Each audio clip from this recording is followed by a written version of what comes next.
guiado tu camino y a tu lado siempre está.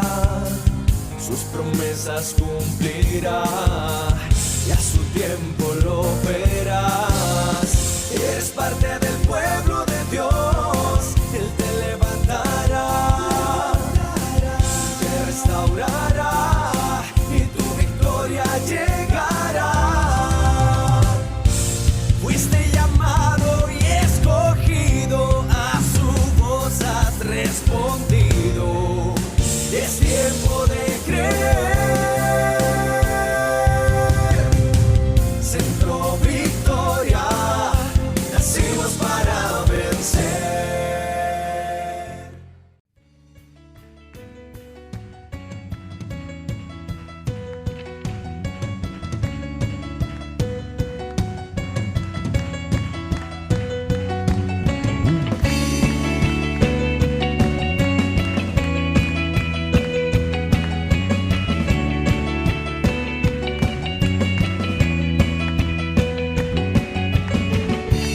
Acción de gracias a nuestro Rey, hay gozo en su casa, alégrate.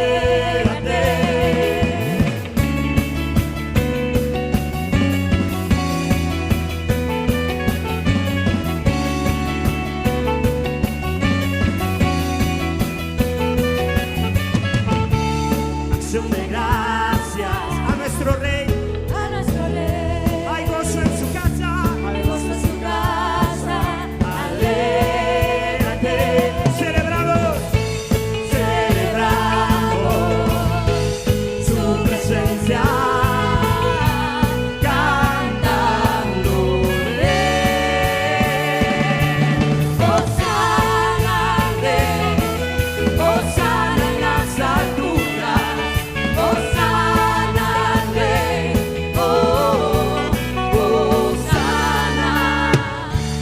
Acción de gracias a nuestro Rey,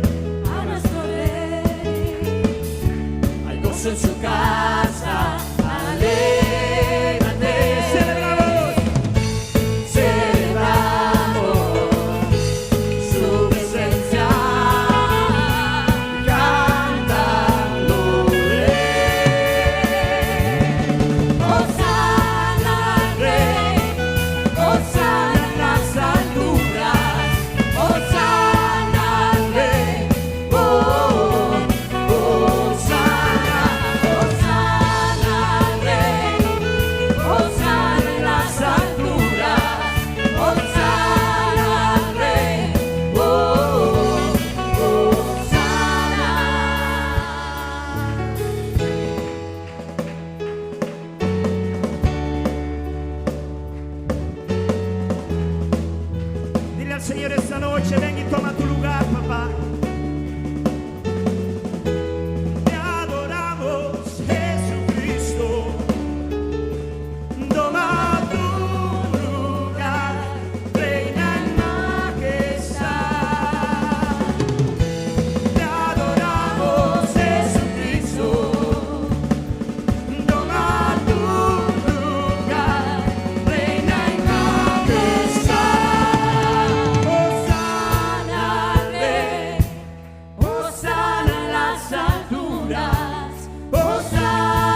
Gozo en lugar de luto, su alegría y amor sanó mi dolor, su sangre me ha lavado, mis culpas ha quitado, Dios hizo cosas nuevas, me dio libertad y me transformó, perdido y fue encontrado, me vistió de alegría y una nueva canción ha puesto en mí. La alegría del Señor, para siempre es la fuerza de mi vida. La alegría del Señor es mi refugio, la esperanza que da vida. La alegría del Señor, para siempre es la fuerza de mi vida. La alegría del Señor es nuestra fuerza, es nuestra fuerza.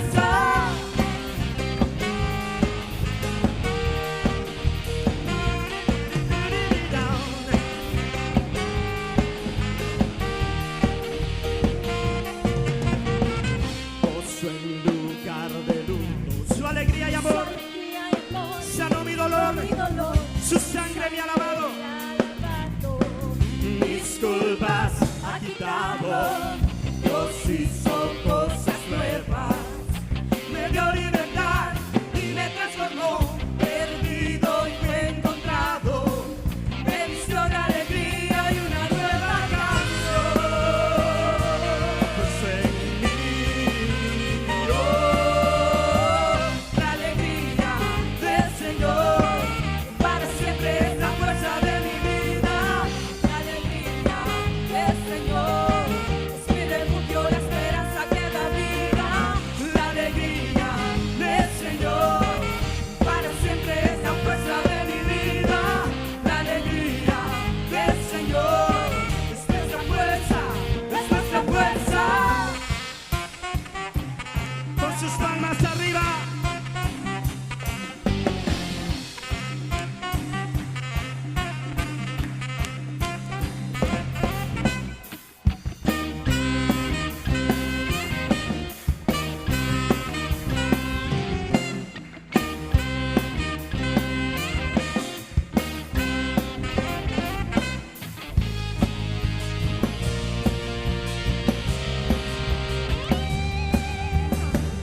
La alegría del Señor.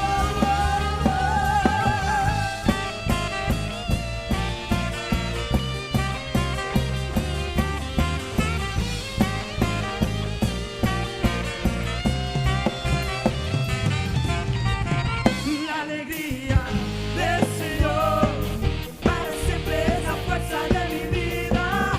La alegría del Señor es mi refugio, la esperanza que da vida. La alegría del Señor, para siempre es la fuerza de mi vida. La alegría del Señor es nuestra fuerza. La alegría del Señor, para siempre es la fuerza de mi vida. La alegría del Señor es mi refugio, la esperanza que da vida. La alegría del Señor, para siempre es la fuerza de mi vida. La alegría del Señor es nuestra fuerza, es nuestra fuerza.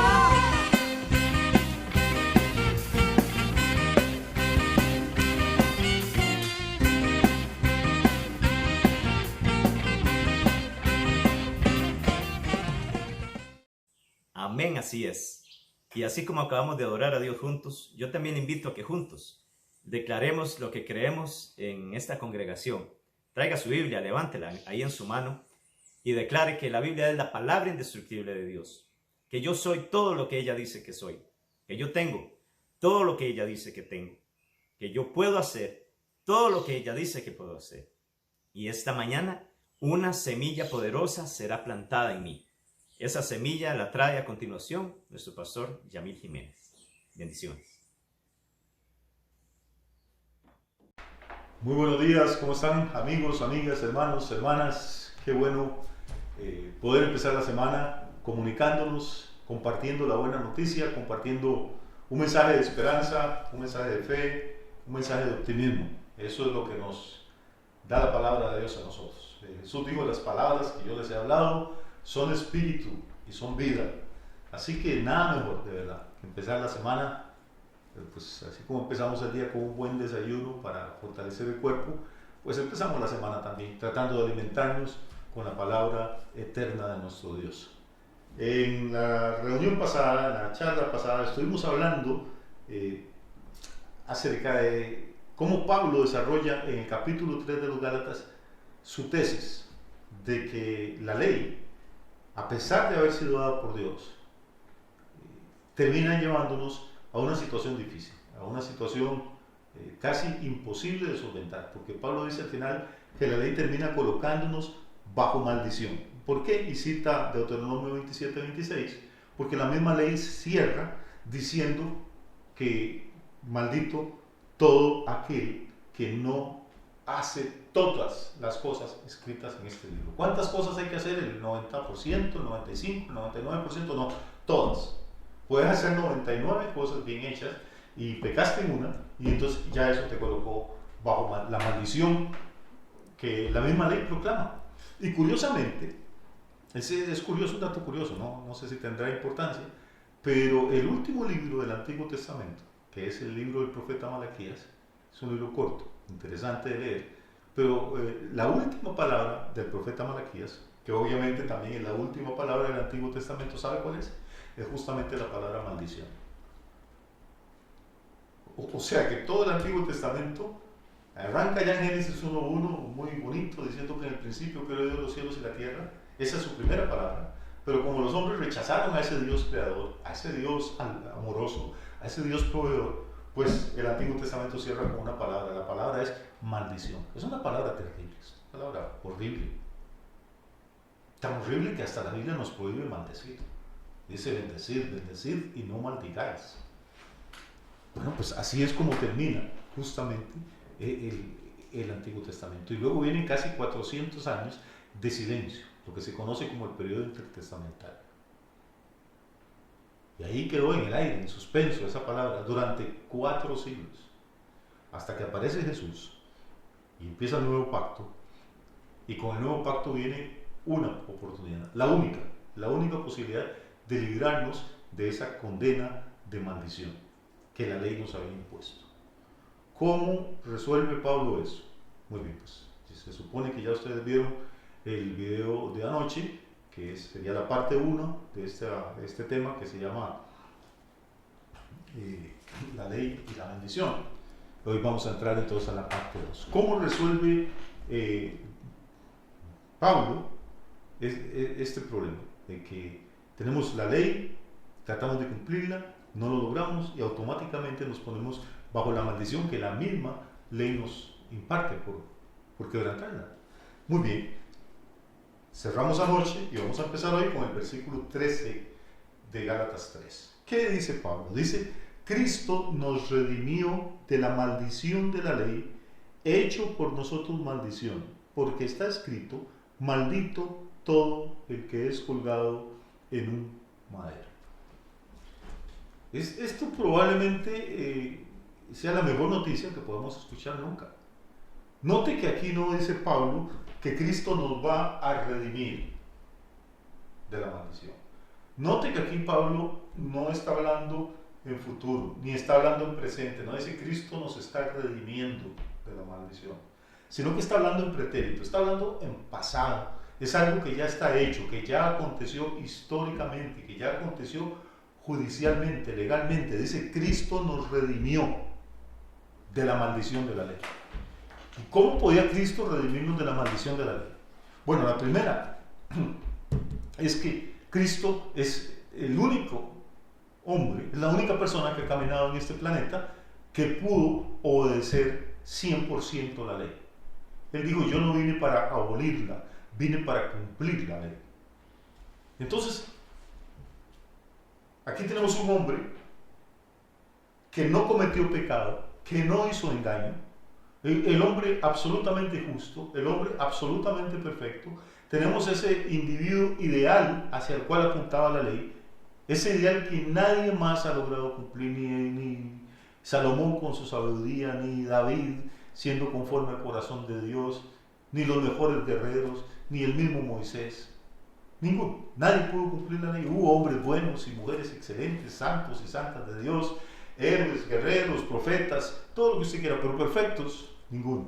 Que obedecieran la ley al 100%, ninguno. Por eso todos ellos estaban bajo maldición. Y por eso todos ellos necesitaron ser justificados de la misma manera que usted y yo lo somos, por medio de la fe. Decíamos que en Hebreos capítulo 11, precisamente hace evidente eso. Arranca desde Abel, que es el primer ser humano a morir en este planeta, y que es el primer justo. Y nos dice que Abel fue justificado por la fe. Y cuando habla de Moisés, dice que el mismo Moisés, el dador de la ley, tuvo que ser justificado no por la ley, sino por la fe. Entonces la primera forma como Jesús nos redime de la maldición de la ley es que Él la cumple perfectamente. Porque si no, no podría redimirnos, si no sería un pecador igual a nosotros. Y estaría Él mismo bajo maldición. Y no tendría ningún poder, ni ninguna autoridad sobre la ley. Sino que la ley se había enseñoreado de Él. Pero Él la cumple. La ley no tiene ninguna demanda penal que hacerle a Jesús. La ley no tiene nada que reprocharle ni que señalarle. El mismo maestro se puso de pie delante de sus enemigos, de sus adversarios, y le dijo: aquí estoy. ¿Cuál de ustedes me redarguye de pecado? ¿Cuál de ustedes? Y la gente cayó. Para crucificarlo tuvieron que buscar falsos testigos, tuvieron que levantar cargos falsos, porque en realidad nunca cometió ningún pecado, nunca hizo maldad, nunca hubo engaño en su boca. Esa es la primera fase de este trabajo de redención que hace Jesús. Y la segunda cosa que deberíamos ver también es que el verbo que se utiliza aquí es un verbo muy interesante. Dice: Cristo nos redimió. Quizá no entendemos muy bien el significado de la palabra redimir. Sabemos que significa algo religioso, algo que tiene que ver con el perdón y todo esto. La palabra que utilizan ahí los manuscritos griegos es exagorazo, que es una palabra compuesta. Vamos a ver, ágora era como una plaza pública, una especie de centro de reunión para las comunidades en Grecia, y también era un lugar de mercado, un lugar de intercambio de productos, de bienes, de servicios. Curiosamente era un lugar también donde se negociaban, se vendían, se exhibían, se cambiaban, se alquilaban esclavos y esclavas. Imaginen qué situación tan terrible. Una cultura tan linda como la griega, pero estaba también basada en la esclavitud. Y los esclavos eran mercancía, eran carne. Podía darse el caso entonces de que un mercader tenía 11, 15, 20 esclavos que sentía que le sobraban, que estaban ahí y entonces, o que no podía mantenerlos, simplemente los llevaba al ágora, los exhibía, los vendía, hablaba de sus cualidades. Los compradores potenciales se acercaban, examinaban a aquella persona, le tocaban los músculos de las piernas a ver si eran fuertes, le revisaban la boca a ver cómo estaba de la dentadura.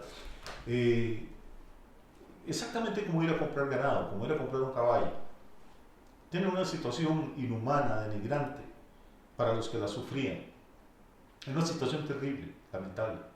Ahora, ¿quiénes eran adquiridos más rápidamente? Bueno, pues las esclavas, si eran jóvenes, si eran bonitas, y podían parir hijos, que a su vez iban a ser más esclavos para el amo. Los varones, si eran jóvenes, si eran fuertes, si tenían buenas piernas, buenas espaldas para llevar la carga. O si no eran muy fuertes ni muy jóvenes, pero si eran inteligentes, si tenían alguna aptitud especial, si sabían cantar bien, si tocaban un instrumento, si podían escribir, para usarlos como secretarios o para entretener el ocio de sus patronos. El problema eran aquellos esclavos o esclavas que no eran ni muy bonitos ni muy hermosas, que ya estaban viejos y que no tenían ninguna habilidad especial. Pues por eso nadie daba nada. Ahí podían pasar días o semanas o meses, quizá encadenados, no sabemos en qué condiciones realmente los tenían, pero era algo espantoso y sin ninguna esperanza. Ya su dueño no los quería, después de que los había explotado durante años, después de que les había robado los mejores años de su vida. Si el esclavo tenía heridas, si tenía defectos físicos, y entonces muchos de ellos terminaban siendo, los compraban y los echaban al circo a las fieras, o los metían a las peleas de gladiadores para que los asesinaran y que la gente aplaudiera. Siempre hablamos mucho de la grandeza de Roma y de Grecia, pero nunca debemos olvidar que sí tuvieron esa grandeza, pero no debemos olvidar también el sufrimiento, el dolor, la humillación de tantos millones y millones de personas sobre las que se edificaron estas culturas.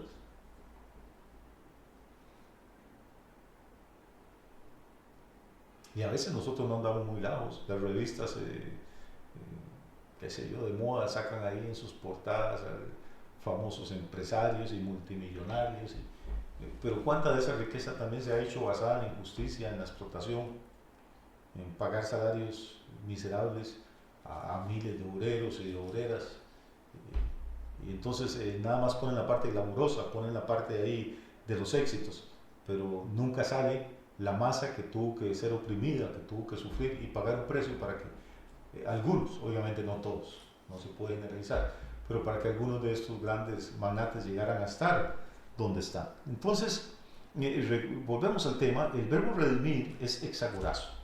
Entonces, tiene ágora, el sustantivo, ya sabemos esta plaza donde se mercadeaban muchas cosas, entre ellas esclavos. Ex, el prefijo ex, que significa sacar, llevar fuera, de ahí viene extraer, atraer fuera. Y asu, que es el sufijo, o la terminación que le da el carácter de verbo, o el carácter verbal al sustantivo ágora. Entonces, para ir resumiendo, redimir lo que significa literalmente es sacar fuera, o llevar fuera, o traer fuera del ágora a alguien que estaba ahí esclavizado. ¡Qué imagen tan linda! Entonces, cuando Cristo nos redimió, lo que está diciendo realmente es que Cristo nos tomó en el ágora donde estábamos, donde quizá no éramos ni muy fuertes, ni muy guapos, ni muy inteligentes, ni teníamos talentos especiales, y hubiéramos estado destinados ahí a ser pisoteados, humillados, o tirados a los gladiadores o a los leones. Y cuando nadie quería comprarnos, porque no había ninguna característica atractiva en nosotros, el Señor entra al ágora, entra a este planeta, entra a este mercado de esclavos, y nos saca de la esclavitud para ser libres. Ahora, obviamente, pues cuando usted entraba al ágora y quería un esclavo, tenía que llevar dinero. Pero el apóstol Pedro, en una de sus cartas, dice que nosotros, usa el mismo verbo que Pablo aquí, dice, nosotros fuimos redimidos, o sea, sacados del ágora, no con cosas corruptibles como el oro o la plata, sino con la sangre preciosa de Cristo, como de un cordero sin mancha y sin contaminación, ya destinado de antes de la fundación del mundo, pero manifestado en estos postreros tiempos por amor a nosotros, a quienes han alcanzado los fines de los siglos. ¡Qué imagen más extraordinaria! ¡Qué imagen más conmovedora! ¡Qué imagen más espectacular! Cristo entró al ágora y nos compró a nosotros, los que nadie quería, los que nadie estaba muy interesado por comprarnos. Jesús nos compró a nosotros, no con cosas que se pudren como la plata o el oro, papeles, billetes, tarjetas de crédito. Nos compró con su sangre preciosa, como la de un cordero sin mancha y sin contaminación, que desde antes de que el mundo existiera, desde antes de que usted y yo naciéramos, desde antes de que Adán pecara, ya Jesús había sido destinado para venir al ágora y liberarnos. Entonces, note esto, Cristo nos redime de la maldición. ¿Cuál maldición? Aquella en que nos había colocado la ley. ¿Cómo nos redime? Primero, porque vive una vida perfecta y obedece todos los mandatos de la ley para no estar él mismo bajo maldición. Dos, porque estando libre de la maldición, libre del pecado, entra al ágora, entra al mercado de esclavos y derrama su sangre para salvarnos. Pero hay algo más terrible todavía aquí, hay algo más conmovedor. Pablo sigue desarrollando su argumento en Gálatas 3:13 y dice: Cristo nos redimió de la maldición de la ley, hecho por nosotros maldición. Y amigo, esto es algo de lo que no se habla mucho en las iglesias. Es casi una zona tabú, es casi un lugar donde tenemos que quitarnos los zapatos para entrar, porque yo, con todo respeto, yo creo que nosotros no estamos capacitados, nuestra mente natural, por más brillante que pueda ser la suya, y respeto eso, pero yo creo que no estamos capacitados para entender esta medida de sacrificio, esta medida de amor. Aquí lo que dice es algo espantoso, dice que Cristo se hizo maldición por nosotros, se hizo maldición. ¿Cómo se hizo maldición? Pablo pone, se hizo maldición por nosotros y explica, dice, porque está escrito: maldito todo el que es colgado de un madero. Está citando también el Antiguo Testamento, está citando el libro de Deuteronomio el capítulo 21 y versículo 23. Eso es lo que está citando el apóstol Pablo. Él era un rabino, él era un maestro de la ley también. Él conocía el Antiguo Testamento al dedillo. Y de ese conocimiento, pues Dios usó muchísimo para darnos casi la mitad del Nuevo Testamento a nosotros, con una interpretación nueva, fresca, guiada por el Espíritu Santo y no por las tradiciones religiosas. Entonces, tenemos ahí en Deuteronomio el mismo libro, precisamente, de que decía que maldito todo aquel que no permanece en las palabras de este libro para guardarlas todas. Pues ese mismo libro también decía, maldito todo aquel que es colgado a un madero. ¿Y cómo murió Jesús? ¿Cuál fue el método de ejecución que se utilizó? Precisamente la crucifixión. Colgar a alguien de un madero, clavarlo a un madero y suspenderlo entre el cielo y la tierra. Tradicionalmente, la predicación nuestra en las iglesias, en la católica también, pero sobre todo en las iglesias protestantes, ha estado enfocado en el tema de la sangre de Jesús. O sea, Jesús derramó su sangre para salvarnos. Sin derramamiento de sangre no hay remisión de pecados. Y eso es 100% correcto. No vamos a discutir eso. Acabamos de citar a Pedro, que Jesús nos redimió del ágora, no con cosas corruptibles como plata u oro, sino con su sangre bendita, con su sangre preciosa. Entonces no estamos discutiendo eso. Pero es que yo creo que nos quedamos en el tema de la sangre y no hemos ido un paso más atrás del velo. No hemos ido un paso más allá de esta revelación, que ya de por sí es maravillosa. Y es lo que Pablo está diciendo aquí, repito, tiene una... Es que esta palabra maldito, decirle maldito a alguien es muy fuerte. Pero Pablo lo dice, y lo dice inspirado por el Espíritu Santo. Dice, Cristo se hizo maldición por nosotros. ¿Y por qué maldición si Él nunca hizo nada malo? ¿Por qué maldición si Él nunca quebrantó la ley?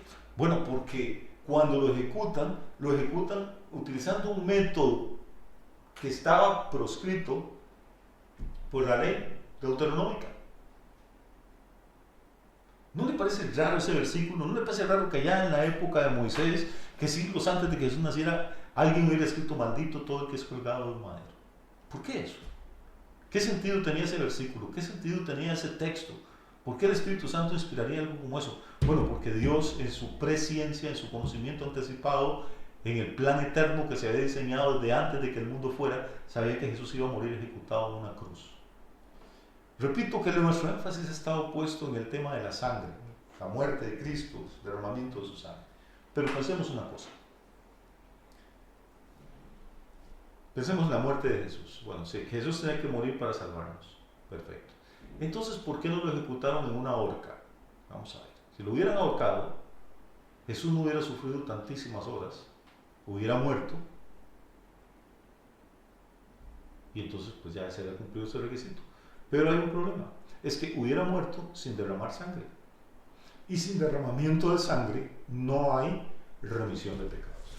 Entonces no solo era necesario que Jesús diera su vida a favor nuestro, era necesario que lo ejecutaran, que muriera de tal manera que hubiese derramamiento de sangre. Y aquí surge una segunda pregunta. Bueno, si ese era el requisito, ¿por qué entonces no decapitaron al Señor Jesús? Los romanos también conocían la ejecución por medio de la decapitación. Con un hacha, con una espada, le cortaban la cabeza al condenado.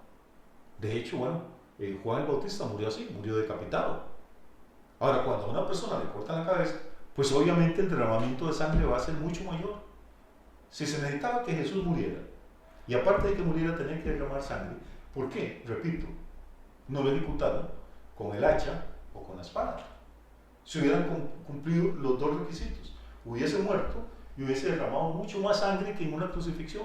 De hecho, la gente a la que crucificaban no moría por la hemorragia, sí sangraba, pero no moría por la hemorragia, morían asfixiados porque los líquidos se le acumulaban en los pulmones hasta que lentamente, era una muerte terrible, que podía durar horas o días, la agonía.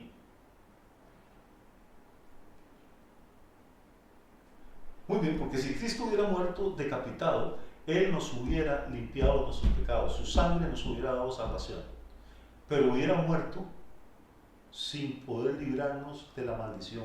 Para librarnos de la maldición, Él se hizo maldición, Él fue hecho maldición en la cruz, fue colgado de un madero. Y entonces en la cruz se cumplen los tres requisitos. Uno, el Cordero de Dios da su vida. Él muere para que nosotros vivamos. 2, hay derramamiento de sangre y entonces puede haber remisión de pecado.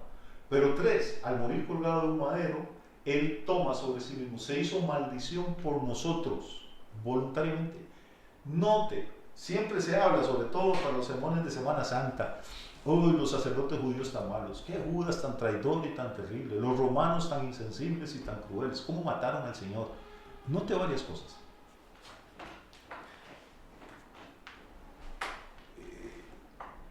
Es que no estamos hablando de un mártir, porque la gente quiere ver, de hecho hay por ahí hasta un libro que se llama El mártir del Gólgota. Cristo no fue un mártir. No es que a Jesús, entre Judas y los sacerdotes israelitas y los romanos le hicieron una cosa terrible. Él dijo claramente, vamos a ver, dijo, yo tengo poder para dar mi vida y tengo poder para volverla a tomar. ¿Entendemos eso? Yo tengo poder para dar mi vida y tengo poder para volver a tomarla. Que fuera manso, que fuera callado, que fuera como humilde, como cordero del matadero, no significa que él no tenía poder. La víspera de la crucifixión, cuando estaba con sus discípulos, tratando de que le ayudaran en oración para sobreponerse a las cosas terribles que iban a venir dentro de poco, y llegan a prenderlo, la guardia del templo, guiada por Judas. Todos recuerdan la escena que Pedro saca la espada y le corta una oreja a uno de los hombres que vienen a tomar prisionero a Jesús. Y el Señor Jesús le dice unas palabras que a veces pasamos por alto. Le dice, Pedro, guarda tu espada. Si yo quisiera, ahora mismo le pediría a mi Padre 12 legiones de ángeles. Y Él me sacaría de este atolladero. En la época de Jesús, una legión romana tenía más o menos 5.200, 5.300 soldados, más los auxiliares que iban con ellos. En total, una legión romana se componía de unos 6.000 hombres.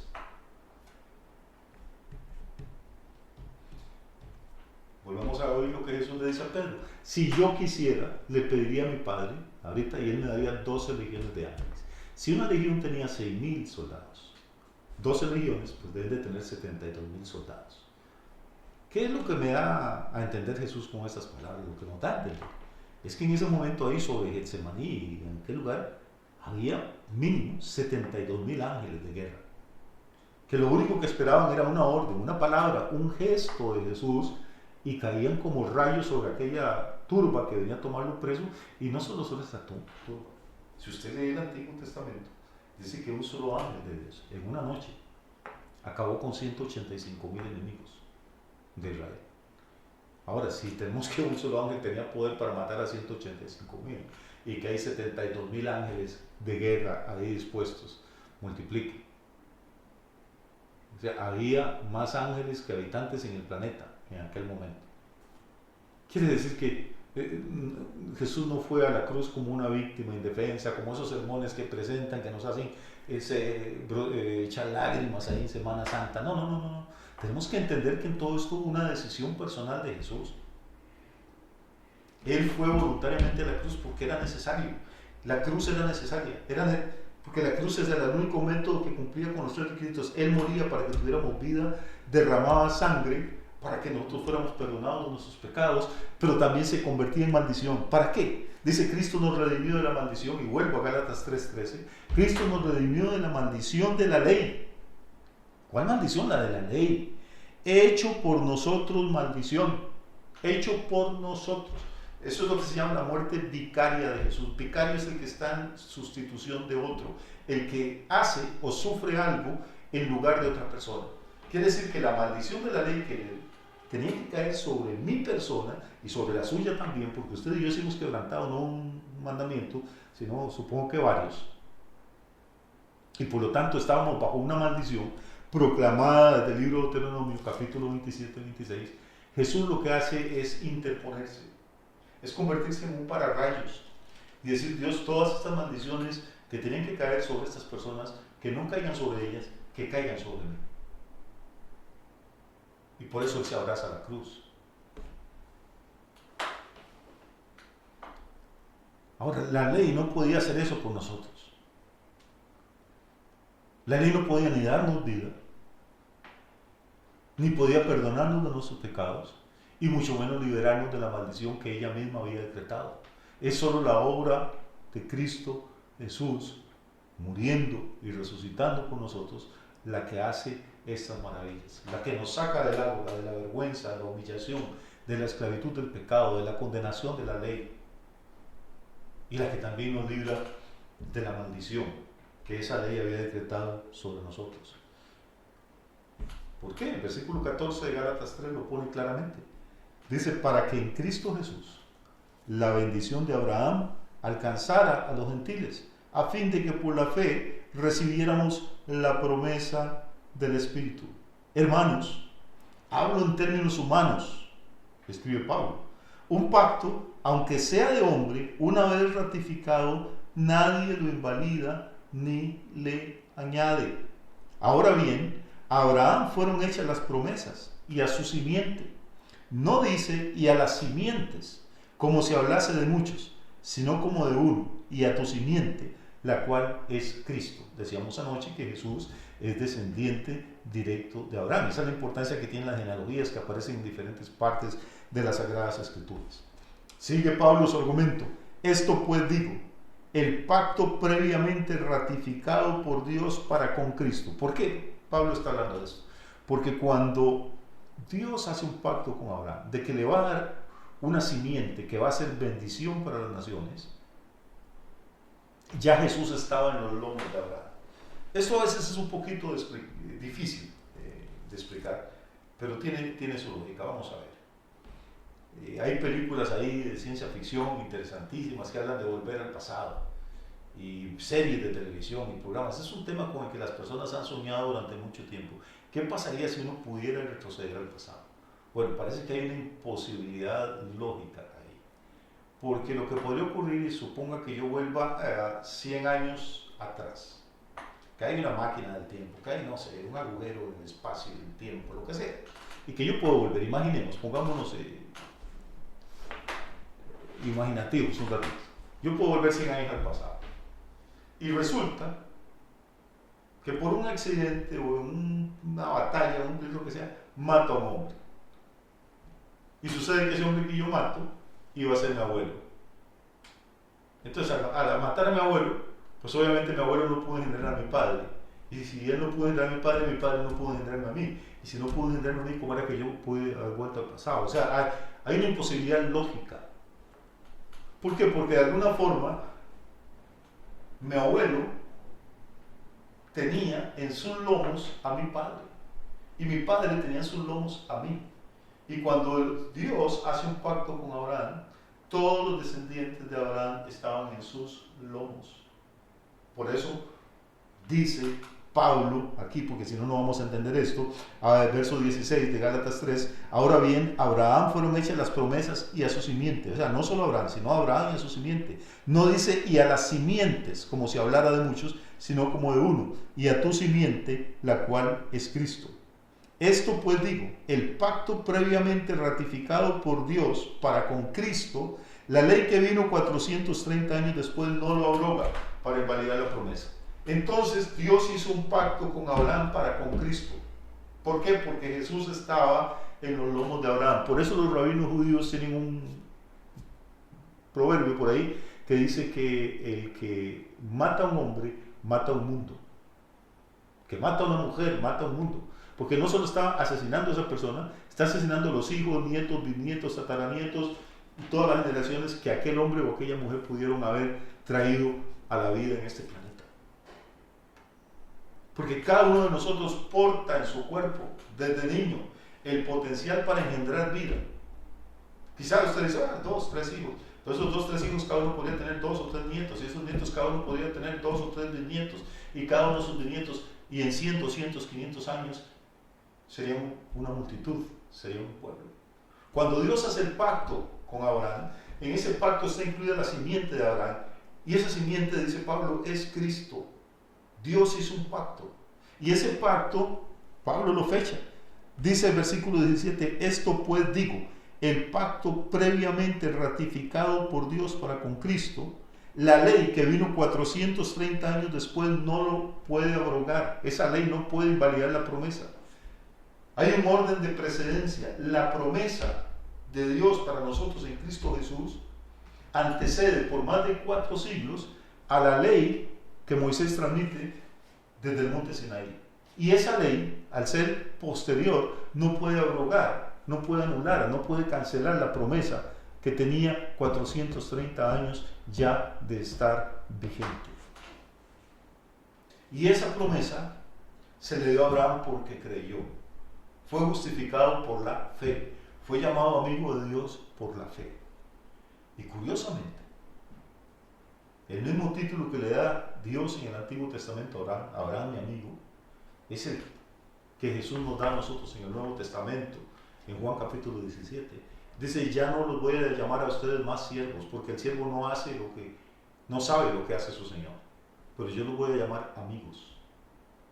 Quiere decir que a los que creyeron en Jesús se nos da el mismo tratamiento, el mismo título de nobleza, el mismo cargo nobiliario que se le había dado a Abraham. Justos, amigos de Dios. Eso es lo que significa ser cristianos. Y no por nuestros esfuerzos, no por obedecer 1 o 200 o 613 leyes, sino por nuestra fe, por nuestra confianza en que el sacrificio perfecto de Cristo nos da vida eterna, perdona nuestros pecados y nos libra de la maldición. Al que no conoció pecado, dice Pablo también, por nosotros lo hizo pecado, para que nosotros fuéramos hechos justicia de Dios en él. Al que era el bendito de Dios, fue hecho maldición, para que a nosotros nos alcanzara la bendición. El que dijo, yo soy el camino, la verdad y la vida, tuvo que gustar la muerte, para que nosotros que estábamos muertos en delitos y pecados, pudiésemos gustar la vida. Y el que nunca cometió pecado, fue hecho pecado, para que nosotros, que vivíamos como pecadores, fuéramos hechos justicia de Dios en él. Esta es la maravilla del Evangelio, esta es la maravilla de la buena noticia. Por eso el Evangelio no se puede comparar con ninguna filosofía, con ninguna doctrina política, con ninguna religión. Yo no creo que ningún cerebro humano, no creo que la Biblia y el Nuevo Testamento y el Nuevo Pacto sean el producto de que se sentaron ahí 12 pescadores y algunos maestros y dijeron, inventémonos una religión. No. Esto tiene que haber sido la revelación de Dios. Solo en el corazón y en la mente de un Dios infinitamente sabio e infinitamente amoroso pudo haberse creado algo tan hermoso como esto. Y amigo, amiga, si usted me está mirando, me está escuchando y aún no se ha decidido, si está en el valle de la decisión, si está como aquel funcionario romano que le dijo a Pablo, Pablo, casi me persuades para que me haga cristiano, casi no sirve de nada. Ser casi creyente, estar a punto de convertirse, eso no garantiza nada. ¿Qué pasaría si tuviéramos un amigo muy querido en el quirófano, siendo intervenido de urgencia, y sale el especialista, el cirujano ahí, le preguntamos, oiga, ¿qué pasó? ¿Cómo le fue? Y él sonriente nos dice, muy bien, su amigo casi se salva. Casi logro salvarle la vida. Bueno, pues ese casi me destrozaría. ¿O qué pasa si uno tiene un pleito judicial, no sé qué, y cuando el abogado sale de conversar con el juez, uno le pregunta, oiga, licenciado, ¿y cómo que pasó la cosa? Y su abogado sonríe de oreja a oreja y le dice, no, fue maravilloso, casi logro convencer al juez para que no lo condene. Pues eso me mata, ese casi me destruye. Aquel funcionario romano dijo, Pablo, casi me convences. Y ese casi es la diferencia entre la vida y la muerte, entre la salvación y la perdición, entre la bendición y la maldición, entre salir del agua o quedarse dentro del agua. Si usted lo ha estado pensando, si el Espíritu Santo lo ha estado inquietando, este es el momento de dejar el casi y de dar un paso de fe y de reconocer, Señor, yo solo no puedo guardar tu ley, yo solo no puedo vivir la clase de vida que tú quieres que viva, ni mucho menos vivir como yo quisiera vivir. Por eso te pido perdón, te pido misericordia.